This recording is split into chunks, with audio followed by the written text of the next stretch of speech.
আমি আবার বলি, যদি দেখেন এই যে আমার জামার মধ্যে সামান্য পেশাবের ছিটা এসে লাগলো, যা দেখা যাইতেছে না, মনে মনে ভাবলাম মনে হয় লাগছে রে, মনে হয় আমার এখানে মনে হয় একটু পেশাব লাগছে রে, মনে হয়।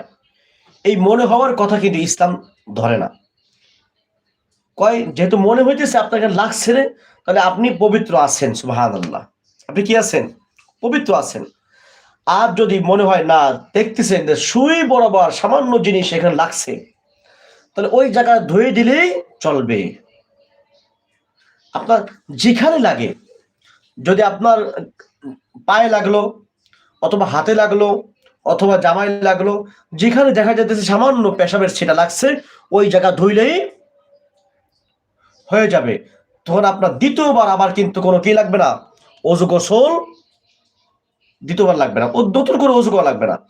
যেখানেই আপনার পেশাবের ছিটা এসে পড়বে, যেখানেই পড়বে, সেখানে যদি আপনি ধুয়ে নেন, তাহলে আপনার ওই পোশাক বা ওই জায়গা পবিত্র হয়ে গেল। আমি কি বুঝতে পারলাম কিনা জানি না।